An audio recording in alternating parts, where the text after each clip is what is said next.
Dear Chartered Accountants, working professionals, and students in the domains of Indian auditing, accounting, and the tax and regulatory space, welcome to podcast of Fca Deepak Rao, a practicing Chartered Accountant. Daily news and updates for 5th December 2023. In a groundbreaking verdict, the National Company Law Appellate Tribunal, or NCLAT, has affirmed the National Financial Reporting Authorities, or NFRA's authority to retrospectively oversee and take punitive action against chartered accountants for misconduct predating its establishment in October 2018. This ruling grants NFRA, the country's exclusive independent audit regulator, the power to penalize auditors and audit firms for misdeeds that occurred before October 2018. The NCLAT, in a comprehensive 156-page order by Rakesh, Kumar, Jain and Naresh, Salecha, dismissed all 4 appeals from different branch auditors of Dewan Housing Finance Limited, or DHFL. The ruling emphasizes that NFRA holds superior and overriding powers in matters related to professional misconduct of chartered accountants, particularly concerning listed entities and certain other companies as per Section 132 of the Companies Act 2013. In a bid to bolster the micro, small and medium enterprises sector, the government is contemplating significant simplifications in the goods and service tax registration process, particularly in the realm of principal place of business norms. The proposed changes are expected to empower small business houses, streamline compliance burdens, and foster the expansion of online sellers. Troubles keep multiplying for Byju's.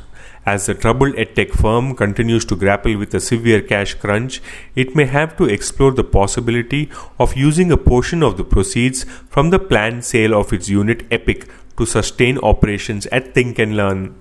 While Byju's has received 3 bids so far for about $400 million for Epic, the company would have to tap into at least $80 to $100 million from the transaction while keeping the remainder for term loan B lenders.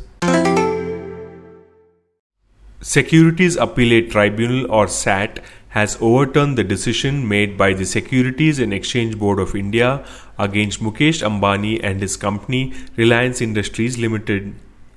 The order accused them of engaging in trades that influenced the prices of Reliance Petroleum Limited stock back in 2007. SAT has revoked the penalties imposed on RIL, which amounted to a total of Rs 70 crore. In a relief to Apollo Tyres, the Supreme Court on Monday upheld the Securities Appellate Tribunal's September order that quashed the Securities and Exchange Board of India's penalty of Rs 65 crore on the company for violating norms pertaining to buyback of shares in 2003. In 2018, SEBI had penalized Apollo Tyres on the grounds that 6.90 lakh shares of Apollo Tyres were bought back by the company and its promoters in contravention of the relevant section of the Companies Act and SEBI regulations. Launch of new products like millet-based pasta, noodles and snacks, inclusion of millets in breakfast cereals, and increased consumption of millets in the traditional form of flour have all bolstered the demand for millets, industry insiders said. At the same time, millet-based startups that have been doubling their year-on-year growth have been struggling to source enough supplies of good quality millets due to erratic weather conditions in millet-growing areas as well as comparatively low production of millets vis-a-vis other food grains such as wheat and rice. This podcast is sponsored by Sound of CA. We share because we care. Vande Mataram, Jai Hind.